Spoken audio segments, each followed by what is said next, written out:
Hi, and welcome to this episode of I've Got This Kid. I'm your host, Cherina Williams, licensed speech and language pathologist, homeschooling mom of two of the cutest little kids, and wife of one.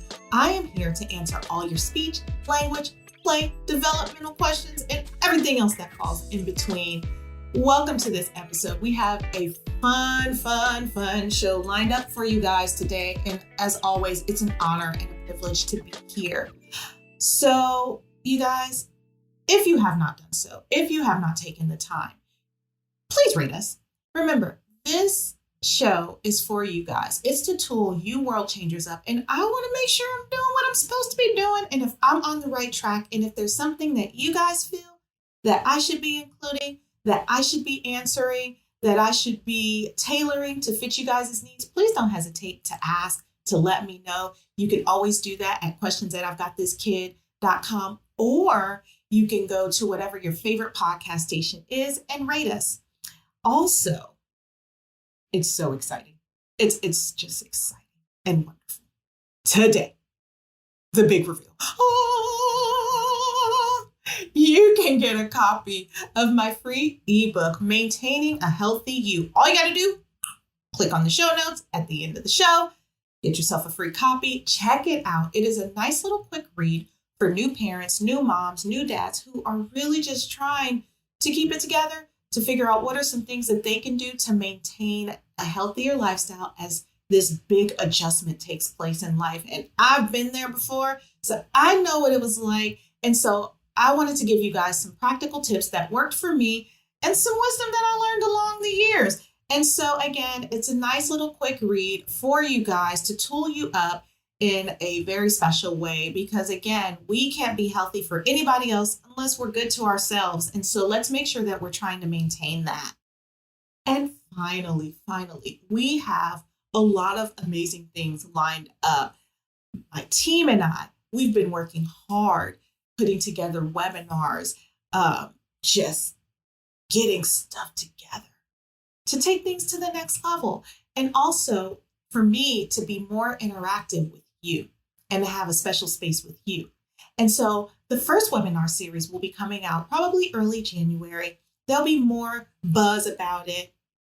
Signups will probably take place in December, and it will be about steps to intentional parenting. And it's going to be a 4-part webinar, and it's going to be practical and hands-on. There's going to be homework. There's going to be community. It's going to be all kinds of great stuff for you guys so we can get ourselves together. Now, remember, an intentional parent doesn't mean they do everything right. It means that we tool ourselves up the best way that we know how and get the most information out there, shape it for our lives, shape it to make our world and our sugar's world work, and then we put it into action. And so this webinar is designed for you. I will continue to give you guys more information as things move along, but I had to put it out there. I had to let you guys know first. And so you know what? Hey, I'm ready to get into things. I'm totally ready to get into things because today we're going to be talking emotional regulation. And for some of you world changers out there, you might be like, what are you talking about? Well, hey, you're going to find out today. Other world changers, you might be like, yep, know what that is. So you might be on any side to where you know what it is or you don't. But by the end of this episode, you will. Okay, y'all? So let's get right into things. Emotional regulation. What is it? I mean, in my world, speech and language pathology, emotional regulation falls under language, which falls under pragmatics, is my fancy word for social skills. Not my fancy word. I did not coin that. But it is a fancy word for social skills. Pragmatics is a fancy word for social skills. And social skills is how we relate to the world around us.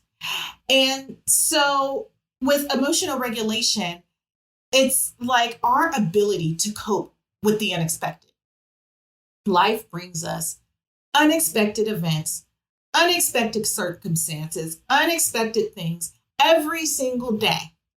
And unless it's a traumatic event, usually we're able to kind of like cope with it, deal, and move on. If it's a big thing, obviously it's going to take a little bit more to kind of reset. And that doesn't mean that there's not emotions attached to it. It just means how we deal with it, right? The unexpected stuff that wasn't in our control. There's a lot of that going on right now, but emotional regulation and how we deal with ourselves helps us kind of keep calm, keep that filter in check without completely falling apart every time someone pops our balloon. And so what I like to think about it is the difference between, let's say, for example, my ice cream fell on the ground and I think to myself, well, I can either sit here and cry and watch it, or I can get up and go to the stand and ask for a replacement and see if they're gracious enough to give me one. Or it's watching that same piece of ice cream fall down off of the cone and just completely melt down, fall apart, inconsolable. It's a situation at hand. And so we all have been in those moments to where we've like hit 10 and something happens to where it takes us to 10, and we'll show feelings of just anger and fear and anxiety or whatever it is that comes along with it.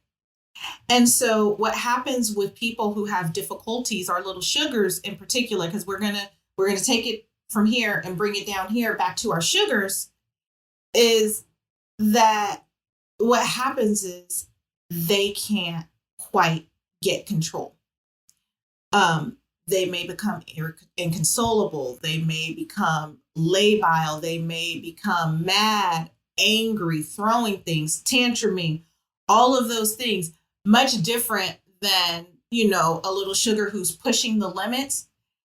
Emotional regulation or emotional dysregulation, the inability to really cope with life, it almost puts them in a position to where they can't handle things that seem almost trivial, versus the child who's just kind of, testing their limits. This little sugar on this side may have a really hard time pulling it together. And so the funny thing about emotional dysregulation, because now we're talking about the inability to control emotion when life happens, when the unexpected happens, right? It shows up when sugars are pretty young. And you'll often hear world changers, parents out there say, oh my gosh, they're either bad. Oh my gosh, they're stubborn. Oh my gosh, they're inflexible. Oh my gosh, I'm walking on eggshells because I don't know when they're going to blow up. And now I have to do all these things to kind of tailor the world around them to make sure that things stay pretty even. And so it shows up in our little sugars. Why? Who watched the Milestone series? Raise your hand. If you watched the Milestone series, then you heard me talk a lot about social skills, the development of social skills, because it happens when they're toddlers. And so it makes sense for emotional dysregulation to show up when the sugars are little sugars, when they're supposed to be gaining these skills. And so anywhere between 18 to 30 months is when it's really prevalent, because that's when sugars are kind of tasked with learning how to be more flexible and invite others into their world and do all kinds of things. The world is opening up. And so if little sugar has a hard time dealing with the unexpected, because at that point, everything's unexpected, then you might see a little bit more of a meltdown case, and you'll just see their little bodies melting, and you'll see the shoulders tense up. And I've seen it a million times in my office, to where the shoulders tense up and you just see them go from normal to this, or, normal to tantrum, or normal to throw, or normal to, there's little signs and hints that you can see before the big explosion comes. And so it shows up most, I've seen over the years, when play is interrupted. And what that looks like is little sugar's playing, and maybe either you or a peer or a sibling may walk up and either touch, interrupt their play, or do something during play that they don't like. And instead of them telling you the erratic, no, they just melt on you and fall apart and become mad or destroy the activity or throw the activity. Like something explosive usually happens in those moments. Or if you were playing side by side with Little Sugar and they didn't like what you did during that play, they might explode or show, they are not going to explode, but they might demonstrate explosive behavior during that time. The next area that I see it is when they're asked to share. This is another big one where I've seen it in clinic where sugars are asked to share and it's just, again, fall apart. Why? Because during that toddler time, they're learning my turn, your turn. You have one, I have one. It really shouldn't interrupt the day. It really shouldn't interrupt play.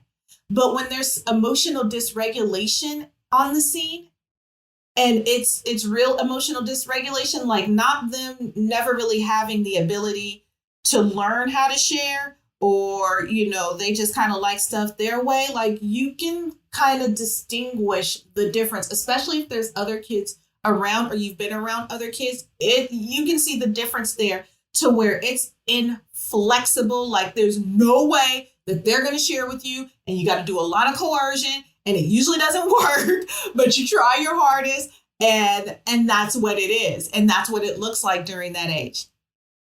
Another time we really see it is when demands are made. Oh, this is big. What's a demand? I'm asking you to do something that you probably don't want to do. And it was unexpected. And it wasn't on my terms. And it wasn't when I wanted to do it.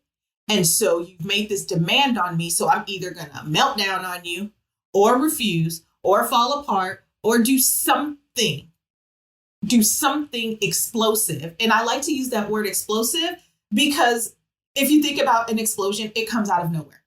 And that's usually what emotional dysregulation looks like. Like it comes out of nowhere. And after you get kind of like privy to it and you kind of see the pattern, then you can pick up on the pattern. But initially starting off, you're kind of scratching your head like, well, what did I do to make you do or react the way that you did? Like this seems trivial to me, but it's not necessarily trivial to them. And so world changers, don't get discouraged because we're going to talk more about like what we can do. We're not going to get there yet. Not quite yet. Because I got to break this thing down for you guys. I want to make sure you guys are getting tooled up the right way and understand what this looks like so you can identify if it's happening in your home or if you see it happening in another world changer's home and you want to help tool them up. Another area that it happens is during transitions, going from one thing to the next. Putting on your shoes, time to go. Drop off and pick up to school. Ooh, drop off and pick up to school is a biggie. All the sugars. When it's emotional dysregulation, it's a hard time.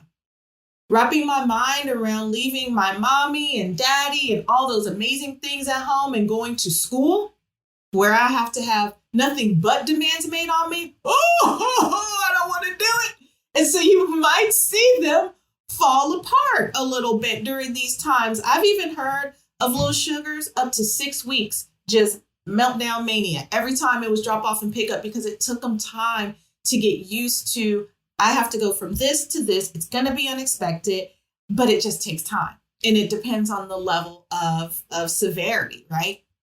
And finally, this goes back to the transition of getting them to go from one thing to the next. Anything that gets them from one thing to the next, changes in schedule, changes in routine.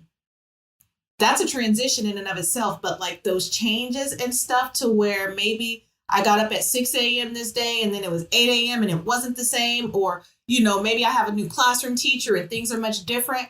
That's when I hear reports of more of the explosive behavior to where all of a sudden it's like, boom, they're falling apart all the time because they don't quite know how to deal with, or they're demonstrating other behaviors that are just like, whoa, why is this happening? What in the world? Maybe it's the terrible twos. It's not the terrible twos, not in these cases.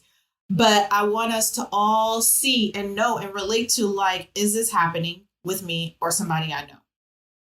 So why do they do this? I have to reemphasize this because, again, it has to do with not having control over the situation, control over their world, control over the things around them. and it produces fear and anxiety and anger and sometimes even sadness. And, sometimes sadness and anger can go hand in hand, but that's not my lane. I'm going to leave that to the psych field. All right, y'all. So what are some signs of emotional dysregulation? And now you notice we've shifted the language. We're no longer talking emotional regulation because that's for people who know how to deal with when things go wrong. We're shifting it now and saying emotional dysregulation, the inability to cope with unexpected circumstances. So this is when you'll see it. Exhibiting emotions too intense for a situation. It's like, why did you just blow up over that? Over that? Like, you really just blew up over me touching your puzzle piece? Did you really just blow up because I gave you strawberry yogurt instead of blueberry? Did you really just blow up because your favorite little fish isn't in the bathtub for you to play with? That's when you see it. Difficulties calming down when upset. Oh my gosh, inconsolable. Mom is trying to hug. They're, going crazy body all over mom and flipping out all over mom. If you're watching on YouTube, then you'll see my body going crazy. You'll see them like just not being consolable. And again, it might be over something as little as that same touching the puzzle piece, or over something as simple as not giving them the food that they wanted, or the toy that they wanted, or that item that they were looking for, or taking something away. Again, all of those examples that I gave you before, to where it's like, you're really melting down on me over this, like right now over this. This doesn't even seem worthwhile, but to them it is. Another sign is difficulty decreasing negative emotion. And you guys have probably, if you're not living with someone who has difficulties with regulating their emotions, but you've probably seen it in public and didn't even know and was given like the parent, the side eye. That's what I like to call it, the side eye. But that's when you see like this little sugar just falling apart in the store, or falling apart. And I mean, maybe stuff is starting to like get tossed and thrown, and they're just, going at it, and they're just getting like, it's almost like they get caught in a loop and they can't get out of that negative emotion or that negative behavior attached to it. And you also see them having a really hard time calming down. And I mean like meltdown to the point of where after that meltdown, they're probably going to go night-night, because it was that explosive and it took so much out of them that they just couldn't quite find that place to get back in the balance, for things to be okay, for the world to be okay around them, for what they couldn't control to be okay. And you see it to where they can't calm down. Like they can't get over it. Like think about that ice cream scenario and a kiddo who has difficulties with emotional regulation. You might see them like just completely inconsolable in a situation like that, because oh my gosh, I can't even wrap my mind around what just happened and what to do. And it doesn't feel okay. And it's something that's completely out of my control. Like you can't just pick up the ice cream off the ground and eat it. I mean, good luck with that. But from their perspective, it's just too hard to like reel themselves back in and for things to feel okay and be okay. Another thing that you'd see is like becoming avoidant or aggressive, again, when dealing with negative emotions. So you might see them getting extremely passive, or you might see them getting really aggressive, or you might see like just, again, like from normal to like 10, from 0 to 10, really fast based on what's happening around them. And then the final thing that you'll see is maybe a little bit more of negative emotions. And what I mean by negative emotions is like, why are you so angry all the time? Why are you so mean? Oh my gosh. And I've heard world changers come into my office and I'll be like, oh, describe your sugar. How would you describe your sugar? Mean. Uh-oh. And then I'll know to start asking the questions to kind of help tool them up and educate them on what's going on. And so some stuff that you might see, some behaviors that you might see during these explosive moments is isolation, to where they just don't want to be bothered. Why don't they want to be bothered? Because, again, unexpected things happen when other humans come around. That may be mom or dad or sister or play peers, peer partners, whoever it is, kids in the neighborhood and the community. You might see them just kind of go off to themselves and isolate because dealing with the world around them is too much. Throwing things, really good for throwing things. Why? Because it either didn't go the way that I wanted it to go, or you interrupted something again, it didn't go the way that I wanted to go. And so I'm just going to just forget it. Everything goes everywhere. Screaming. And I'm talking about like, not just being funny and like they do it, you do it. I'm talking about like screaming, beet red face, screaming. You know, you can see their ears have turned completely red. That kind of like behavior. Lack of eye contact. Again, it goes back to the unexpected. As soon as I give you eye contact and I look into your eyes, then you will look into my eyes. And then an interaction is going to take place, whether it's verbal or nonverbal. If I don't know what you're going to do, then I'm probably going to do one of these numbers on you. And it literally takes me taking an object and doing like this to my little sugars who have difficulties with emotional regulation to get them to get on the same page as me so they can get comfortable with whatever's about to come their way. Refusing to speak. Again, interaction. I don't want to talk. I have to talk to you. Then something's going to happen. It may or may not be in control. And you might also notice with my little sugars who have emotional dysregulations or difficulties in handling their emotions is that they will initiate communication with you and they'll initiate a conversation with you.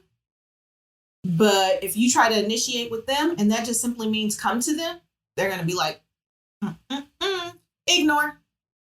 That goes back to the isolation. Sometimes if there's an anxious component to it, you might see some rocking. A little bit of rocking, running away, crying, high levels of anxiety. Why are you so anxious? And you see their little shoulders tense up. You almost have to like massage their little bodies just to get them to calm down, to meet you where you are. And finally, this is the biggie, the inability to be flexible. Again, remember, toddlers are learning those skills. And when the flexibility is just not being established and it's not there and they're so inflexible that you can't get them from one thing to the next without it being a fight, that is a telltale sign. That is usually a telltale sign. And so world changers. You might want to know at this point, well, who demonstrates this? I've seen just about everything from adults with brain injury, but I specialize with the little sugars. Love the little sugars. And I've mainly seen it in sugars who have a diagnosis of ADHD or undiagnosed ADHD or ASD, autism spectrum, attention deficit hyperactive disorder.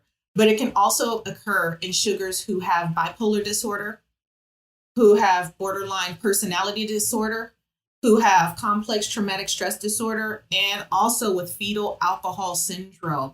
I've had a few kiddos with that diagnosis who also shows difficulties regulating their emotions.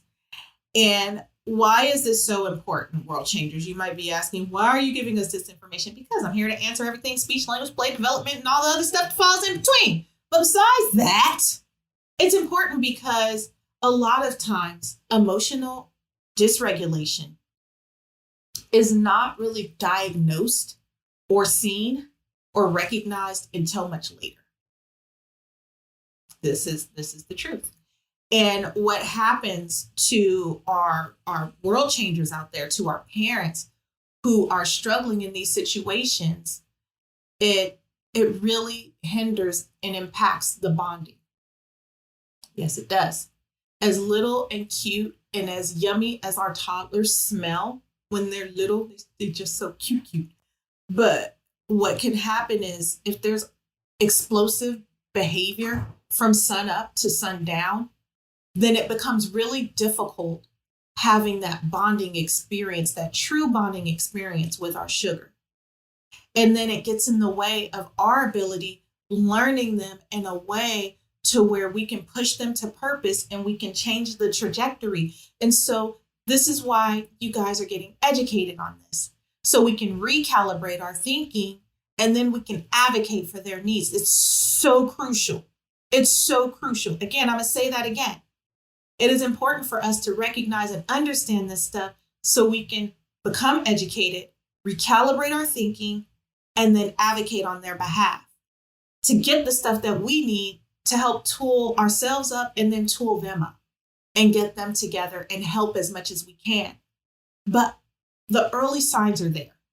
I've worked in early intervention and served the early intervention population for almost a decade. And I have learned that this thing, emotional regulation, for one, it's no joke because, again, it can fall on a spectrum. It could be pretty mild, pretty severe. And moderate is even no joke. But we can recognize it early. And there's steps that we can take. There's actions that we can take to help our sugars deal and to help ourselves be able to deal and to cope when we're seeing this happen. Another reason that this is important is because, again, the symptoms of emotional regulation are usually accompanied with another diagnosis. And so this early signs, early warnings are key, and understanding what this is can help tool us up to, again, go through the proper vehicles and channels to get to where we need to go to get our sugars the stuff that they need in order to, again, be pushed to purpose. And again, I can't overemphasize enough. I tool you guys up on this stuff and I talk about this stuff because not just because we want to push to purpose, but because, again, it goes back to the bonding. There's nothing more precious than becoming a parent to a child. And there's nothing more beautiful than watching that person grow and learning that person and watching that relationship be established. But when there's something there that's causing a rift or a gap, I want to make sure that we can do something about it. And we know what we can do in order to get ourselves to where we need to go. So what can you do? What can you do? Be consistent as possible. Life is going to change. The world around our sugars is going to change. Things sometimes change. But if we can be consistent in certain things, then let's be consistent because it really helps them along. Coaching them for new situations. I talk about this all the time. Daily schedules, helping them out, getting from one thing to the next. Even if you don't create a physical daily schedule, the verbal reminders. Okay, sugar, we're going to get up. We're going to brush our teeth. Then we're going to do this. Then we're going to do that. Because it gives them that mental preparation for everything to not be unexpected, to help them along the way. Hey, it's going to be different today. Hey, it's going to be different today. Hey, remember, I reminded you this is going to look like this today. So they can wrap their minds around it and be prepared to be okay for what's to come. Also, providing stability, not just like a roof over the head and an amazing career or whatever the case, but like stability, emotional stability. Again, download that free ebook because we have to be healthy for that. And if we're not emotionally stable, they're still picking up on our emotions. And as long as they're picking up on our emotions and what we're feeling, they're going to play off of that. And so we have to be emotionally stable and mentally stable and make sure that we're good so we can be good for them. And I know I just went off on a rant, but hey, look, I'm trying to, again, tool us up to get us to where we need to go. Another thing, this one, I'm going to talk about this for a second. Don't react to their behavior. I know they threw the Lego, popped you in the head. They hit you when you were trying to console them. They embarrassed you in the supermarket. They got mad at you. They're mad at the sibling and took all the toys and broke half the stuff in the house. I understand. I get it. But what happens if we trade anger for their anger? If you've ever seen a sugar who has difficulties with regulating their emotions, then you know that as quick as they go from 0 and as quick as they go to 10 is as quick as in most cases they go right back to 0. And so we as the adult, as the world changer, as the parent, we've got to be the bigger person, showing them a lot of grace. I'm not saying what they did was cool in that moment, but I am saying that we need to be in a position to where we are ready and healthy and able to meet them, because they're going to come back to us. They are going to come back to us, and they're going to expect us for it to be over. It was over for them, so they expect it to be over for you. Now, this is out of the mind of a toddler in most cases, so they don't always get it, and that's okay. But I want you guys to not trade anger for anger. That doesn't mean that you're not angry, but that's where you have your parenting partner to discuss this stuff with. And you can even say to them, not yelling, not raging mad, I'm mad at you. Don't do that. But I didn't like that. I didn't like when I didn't like when the toy flew. That's completely fair. We don't do that. We don't throw toys when we're upset. That's not okay. But we reserve like those deeper emotions for our parenting partner and discuss it with them. If we don't have a parenting partner, then we find community. If we have a parenting partner and still need more support, we find support. Where do we find support? In community. Who's the community? Welcome to it. Okay? Seriously. Because your sugar is relying on you to still be that model on how to handle when stuff falls apart. They need to know how to model that. But again, if you're demonstrating every time they have a meltdown moment and you're melting down with them, then that reinforces their behavior. But that doesn't mean, and this goes to my next point, that we give into their behavior. We're not walking on eggshells with little sugar. We're just not going to do it. We're not going to do it, right? We work hard. This is our little person. We're pushing them to purpose. But at the end of the day, 18 is going to come and life needs to go where it goes.